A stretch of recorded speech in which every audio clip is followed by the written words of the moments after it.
Hello and welcome back to UnKind TV. I'm Martha, and tonight I will be discussing The Real Housewives of Orange County, Season 15, Episode 10, The Great OC Escape. Wow, this is only a 12-episode season and then the reunion. I'm kind of glad we're all about to make The Great OC Escape. This has not been a particularly good season. No. We open with Emily FaceTiming Kelly, and it turns out that Emily has COVID.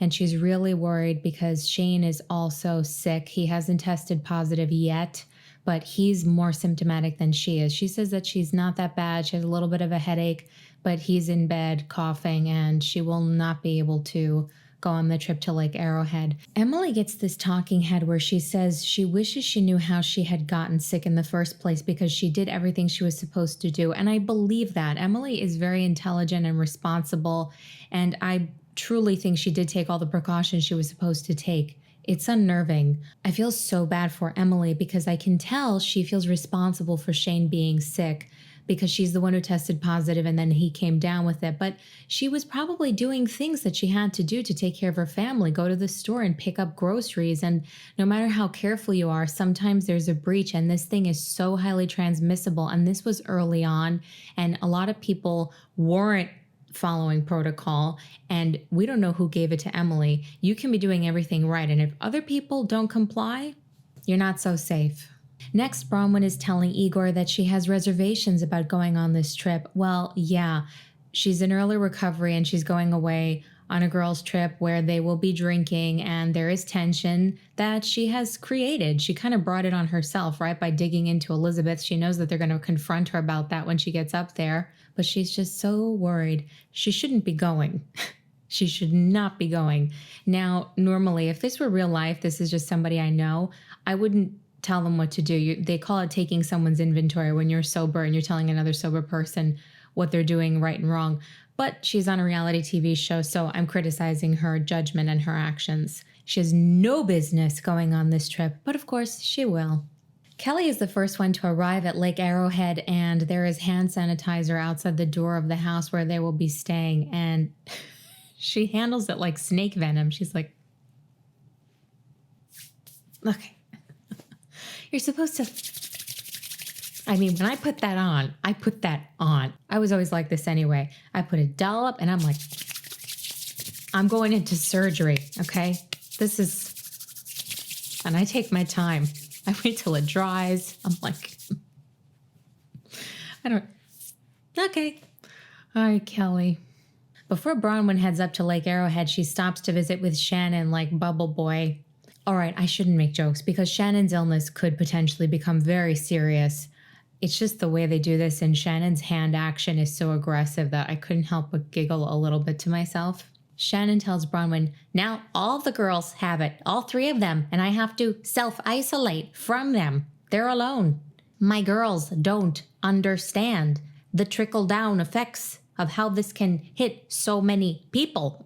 Very C-3PO of her. And Braunwyn is like, Sean has a pulse oximeter. I can have him drop that off so you could test your oxygen. Would you like me to do that? Do you want Sean to take their oxygen? What is she thinking? No, you do not send Sean in there to take their oxygen. It's one thing to say, I can drop this thing off so that the girls can monitor their oxygen levels at home. That's fine. But she has her own family, and instead of thinking of protecting Sean, she just volunteers him to come in and play nurse to Shannon's infected daughters. At this point, Shannon has not tested positive yet, but I think we know she's going to. Elizabeth gets up to Lake Arrowhead and she tells Kelly right away she thinks Gina should get the nicest room because Gina has so many kids and, hey, she could use a break, give her the space. That was nice of her. I was thinking of Roni, though, and how Ramona would handle the suggestion from Elizabeth. Ramona would be like, I'm 62, okay? And I've been going these trips a long time of something called seniority. I'm very sorry, sweetheart, but Gina has all those kids because she's the youngest, so she should get the smallest room. That's just the way it goes. Sorry. And then Kelly is telling Elizabeth about all her stomach problems and all the stuff she had to bring. She had to bring her fiber. She had to bring probiotics and apple cider vinegar. She feels like an old lady. I too suffer from such stomach ailments, and I constantly have Imodium and probiotics and Pepcid and Prilosec and baking soda, and I'm 29. Kelly goes right for the elephant in the room. Elizabeth, what's with Braunwyn doing this investigative work on you? Elizabeth says she already knows about it, and she doesn't understand how someone who claims to be all about uplifting other people is occupying her time by looking up embarrassing stuff from Elizabeth's past. I agree, Elizabeth. I think Braunwyn is a raging hypocrite and a fraud. Now Gina gets there. Gina starts talking about how she can't believe Emily and Shannon both have COVID and Kelly didn't get. She's like, you were on a plane. Like, Emily's so careful. I can't believe Emily got it. And then she has a talking head and she's like, I know Shannon has this reputation for being like a hypochondriac, but this is actually something she should be freaking out about. Yes, she has a lung condition and this is not a hoax. They all decide to start drinking before Braunwyn gets there, and I don't have a problem with this. I think it's very different from when they were all drinking at Braunwyn's vow renewal. That was insensitive. They went out of their way to stop and bring tequila into Braunwyn's event, and she was having a hard time. But this is something Braunwyn signed up for. This is a Real Housewives cast trip. This is what they do. They are never sober. They behave as badly as possible. If you're that worried about your recovery, you don't go. Some people couldn't go on the trip because they were infected with coronavirus. You could have said, hey, I'm in recovery. Alcoholism is a disease. I'm not safe going on this trip. She would have gotten a pass. Braunwyn is all about the drama, so why would she pass up an opportunity like this? I mean, several cast members won't be there. More attention can be paid to her. She will be the focus, knowing that she has manufactured issues with Elizabeth and she's the sober one. Of course she's going. And then as Braunwyn is arriving, the ladies are talking about how they were all supposed to quarantine before going on the trip so that they could keep each other safe. And Braunwyn was spotted out and about with Sean, socializing at a pool. Now, you can argue about whether that's safe or not. I know now we know outdoor activity is a lot safer than indoor activity and all that, but still, you were asked to quarantine to protect your castmates. You're going on a trip where you're all going to be in close quarters, and you went out after apparently policing everybody about being responsible. And then Braunwyn walks in and she brings the dark cloud with her. Right away, it's like a record scratch. Ugh, you.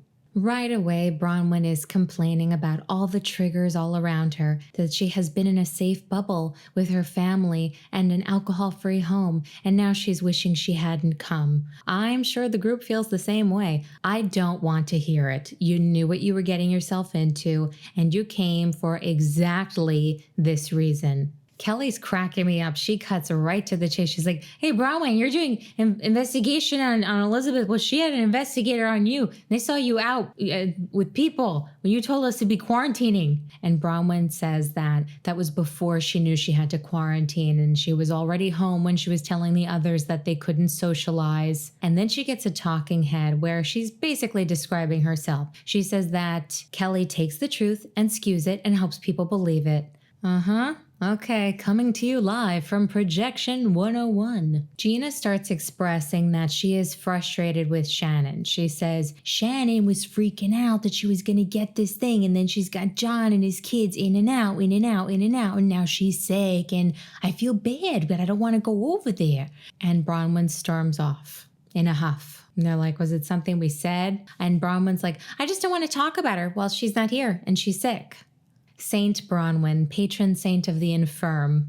This is ridiculous because Gina is not being malicious at all. Her frustrations are valid, and I don't think this is anything that she wouldn't say to Shannon's face. It doesn't come across as backbiting. Braunwyn is picking a fight because that's what Braunwyn does. It's the untreated personality disorder express, just like her mother. She's toxic. Wherever she goes, drama follows. She cannot exist when things are peaceful. She thrives on chaos.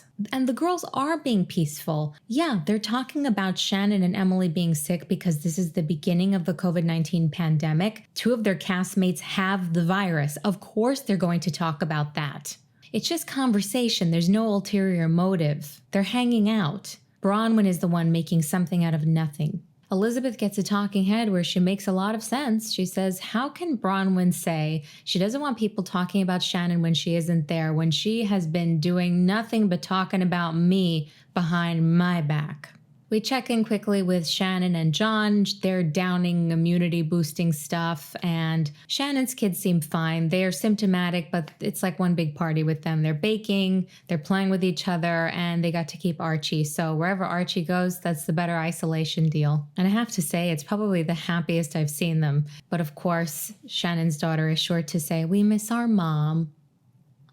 Gina sits down with Braunwyn. She's like, "What's going on?" And Braunwyn again says, "I just don't want to talk about someone when she's not here." And Kelly's coming down the stairs and she goes, "You didn't tell Tamara not to talk about me when I wasn't there. Stop being fake." And Braunwyn says she doesn't know what Kelly's problem is with her. I know what Kelly's problem is. Braunwyn's acting like she's better than they are and like they're doing something wrong. And she's a gigantic hypocrite. Gina tells Braunwyn, "You shouldn't be digging stuff up about Elizabeth." And Braunwyn justifies this by going, "Well, there's things that don't add up." Yeah, there's a lot of things about you that don't add up. What? So it's okay to talk about Elizabeth because there are things that you find don't add up, but it's not okay for the group to talk about their castmate who has COVID-19 right at the beginning of the pandemic. Somehow that's bad, but Braunwyn digging into Elizabeth's personal life and her past foreclosures or whatever financial issues she had, that's acceptable. Elizabeth and Kelly feel like everything with Braunwyn's a facade and she's all about her image, and they reveal that Braunwyn, when she was at those Black Lives Matter protests, and Elizabeth says, look, she does good things with her Instagram. She's posting about Black Lives Matter, but, and this is a big but, when she was protesting, she had a professional photographer there. A professional photographer. She had a photo shoot while she was protesting the murder of George Floyd. That is disgusting.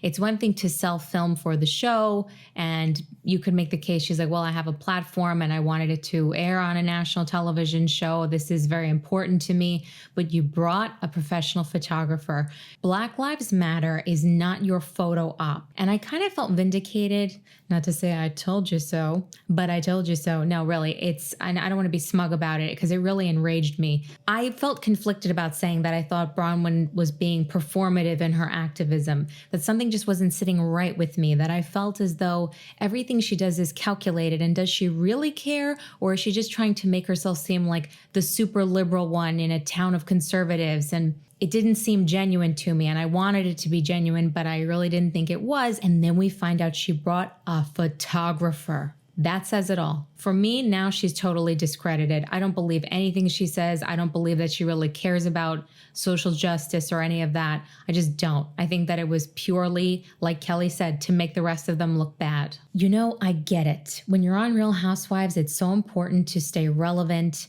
You want to be popular with the fans. Whether you're a villain or not, your name has to be on people's minds and active on social media. So you need to have good TikToks and Instagram stories and all that. I'm fine with their thirst trap pictures and whatever they do, but you have to draw the line. George Floyd's murder is not a photo op. That was an incredibly painful moment in American history. It was horrible. It sparked worldwide demonstrations for a reason. And you treated that like your catwalk? In the words of Caroline Manzo, you're a clown. Thank goodness for a little levity from Kelly Dodd, because my blood pressure was here when I heard that Braunwyn brought the photographer to her protests. Kelly brought Halloween masks to scare Gina. She gives Elizabeth a clown mask and she puts on one of a pig and she says she's Vicky. That's not very nice, but I do like the idea of them scaring Gina. Elizabeth says, I'm Braunwyn because I'm two-faced. I didn't really know what Elizabeth meant because the mask wasn't two-faced. It was just clown and red hair. But I do think it fits because Braunwyn is like the clown from It. Can't you picture Braunwyn like Pennywise hiding in a sewer? Hey kid, I've got Elizabeth's bankruptcy records down here. Shannon and John check in with the kids via Zoom, and Shannon wants to know what's going on. She's telling the girls they better be taking all their immunity supplements and eating the food she left for them, and she wants to know if they are symptomatic, and they are. They are not feeling great. They're achy. They're a little run down. She asks if they're having diarrhea, and they're cracking up, and she wants to know what's so funny. What's funny is you're their mom, and you're very dramatic, and you just said the word diarrhea. Diarrhea is an objectively funny word. And the reason they don't tell her anything is because she flips out. She's telling them they should have been more responsible, and yeah, they should have. but they're teenagers, and teenagers are notoriously stupid, and Shannon didn't exactly set a great example by allowing John to come back. So I don't know that they would throw that in her face, but I feel like if I had been the idiot teenager that got everyone sick, I'd be trying to pin it on John. Be like, John was in and out. How do you know I didn't get it from him? And he's just asymptomatic. Gina is trying to make peace with Braunwyn. She's encouraging a reset. She's like, yeah, why don't we try to just like start over? Maybe you want to check out your room. Braunwyn has to shoot it down immediately. I'm not staying here. They didn't tell you? While I think that is a sound decision, I also feel like part of Braunwyn's motivation is to continue to make herself the other. She doesn't say, oh, I'm actually not staying here, but yeah, you know, like, let's try and move forward from this whole thing. Let's rocky start. Nope. She just sticks to her defensive position. I'm not staying here. Braunwyn gets this talking head where she talks about how drunk they all get and that there's an arc to the drunkenness, that it starts out as fun and then they're crying wasted, and she wants to leave when things are here and not here, as though she didn't spend all last season being the sloppiest, messiest drunk of all. Gina then changes the subject and goes, how's your marriage? I'm so nosy. Sometimes Gina combines Long Island with Kardashian. I'm so nosy. Braunwyn says it has been awful that she and Sean didn't have sex for a very, very long time. Quarantining together was difficult, that she didn't know if they would make it. And they had a talk and they've decided to really work on it. Haha, we know how that worked out. Now she's gallivanting around with some very young lesbian partner who a lot of people say looks like Kelly Dodd, but with Miley Cyrus's haircut. You be the judge. Gina says she's not surprised to hear that because she thought the vow renewal was very sterile. Well, that and, you know, when the kid decides to chime in, hey, are you going to stay with mom even when she embezzles all your money and takes off in an Apache helicopter? Yeah, it was a little awkward. Yeah, you could kind of tell there was trouble in paradise. Gina says she kind of feels for Sean because she's like, well, while he enabled you, like in his eyes, that's love. That's love.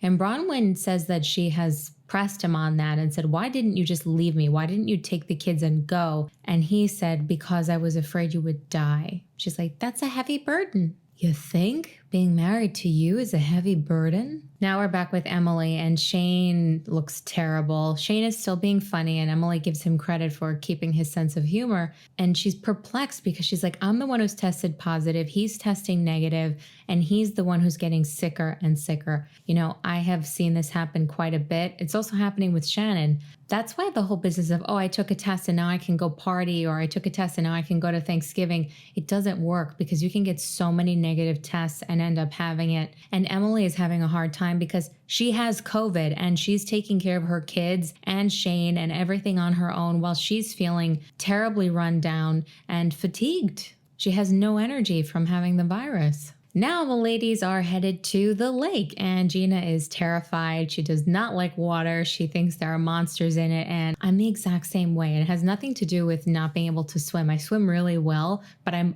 always convinced that there is a monster in the water. You could not pay me to get in this lake. I would be thinking the Loch Ness Monster is going to get me. This is where I die. This is where it ends. Kelly and Gina are making fun of Elizabeth for laughing at her own jokes. She does that a lot. I think that's a nervous thing. A lot of you commented and alerted me to Elizabeth's interview with Heather McDonald on her Juicy Scoop podcast. I saw Elizabeth in a different light. She's had a lot of trauma. Her marriage has been rough. The guy is quite the dog, and she spends a lot of it laughing through the most painful parts of her story. So yeah, it is annoying when people laugh at their own jokes, but in Elizabeth's case, I think it's a coping mechanism. But anyway, this turns to how Braunwyn always used to laugh at her own jokes. That's right. Remember when Braunwyn used to do that little dolphin squeal at everything she said when she had that annoying chalkboard? And Gina tells her, well, you got funnier since you've been sober. And Kelly goes, I don't think so. I liked you better when you were hammered. And Braunwyn calls her an asshole in her talking head. Yeah, it is low. You don't say that to an alcoholic, but that's Kelly's MO. She always hits below the belt. I don't know what this activity is called. Whatever they're doing on the lake, I'm very sorry. You can let me know in the comments. I'm very ignorant when it comes to anything athletic.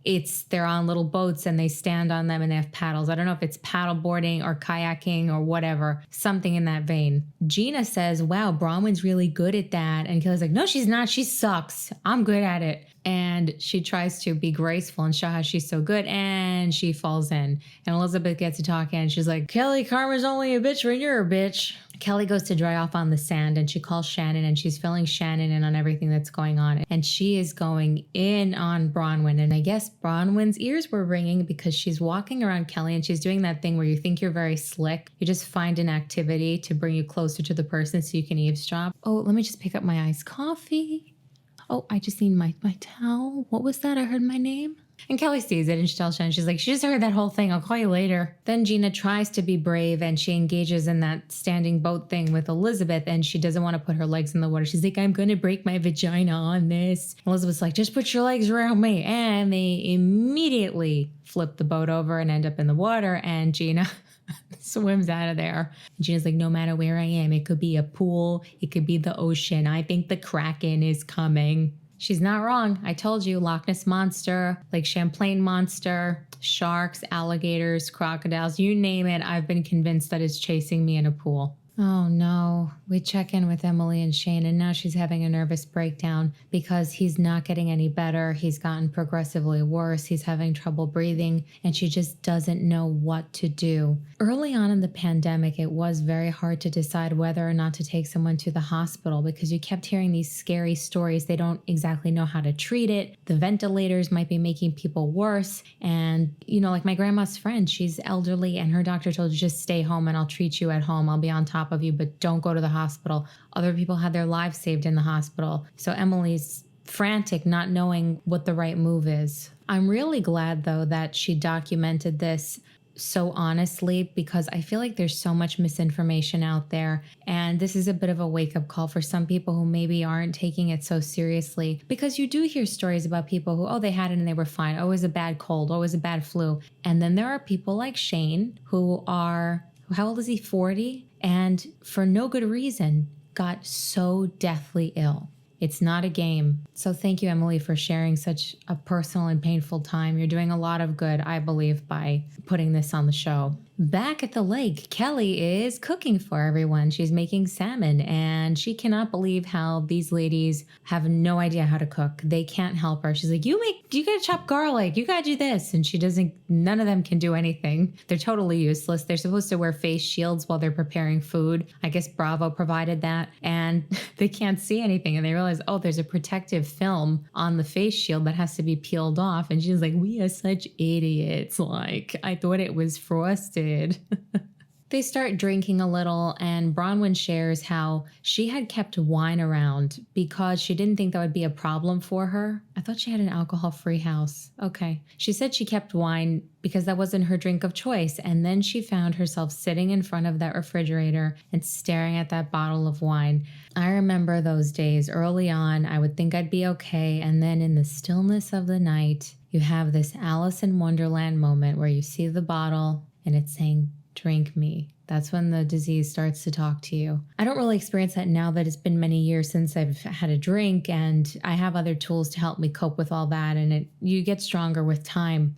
But there are little reminders that you still have the disease of addiction. Braunwyn goes outside to call Sean for support, and she's very angry because she can't get a hold of him. She has to track him down through Rowan. All of a sudden, Mommy Dearest is back. Why can't you give me the respect that I'm entitled to? Christina, you pick up that phone. Really, Braunwyn, you're that entitled that you're mad that you had to ask the kid to get him for you? What was the one thing I asked of you? To be my support. Yeah, Braunwyn, do you have a sponsor? Do you have phone numbers from the people in the meetings?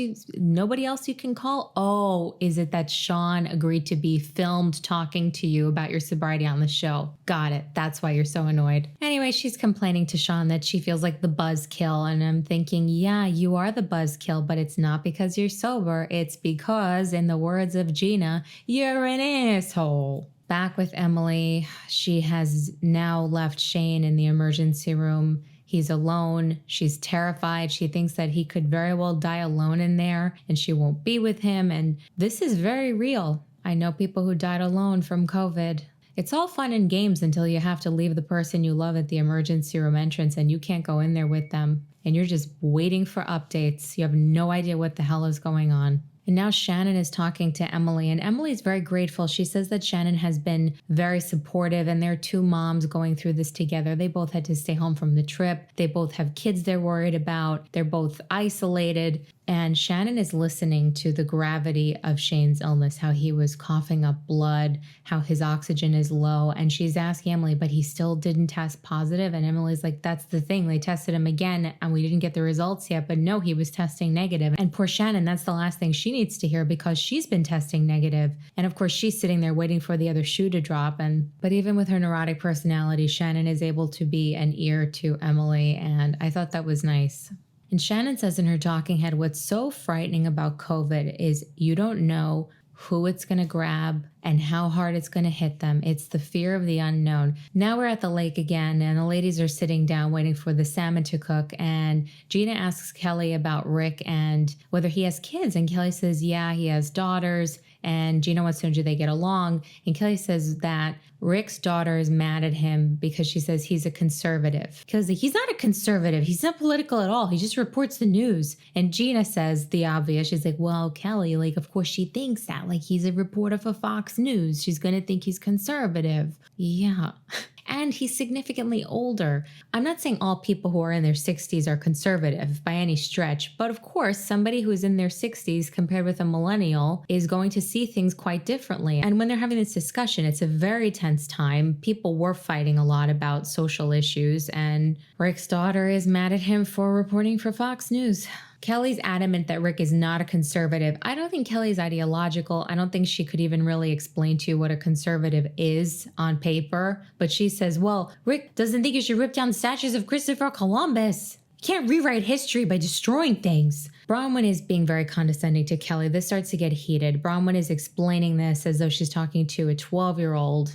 These are symbols of oppression, and as white people, we have a responsibility. And it's just, I feel like she's parroting what she thinks she's supposed to say to be the token liberal of the group. Gina's more sincere in expressing her viewpoint. She says, you're not going to rewrite history by taking down a statue. Like, if it's an icon of oppression, it shouldn't be there. Elizabeth chimes in, why don't they just take him and put him in a museum? Kelly starts yelling at Braunwyn. She's like, you don't know what it's like to live in a communist country. Braunwyn says taking down a statue is communism. I mean, this is just becoming very idiotic. Kelly gets to talking about it. She's like, Braunwyn never went to college. She didn't know anything. She never left the country except to go to Hawaii.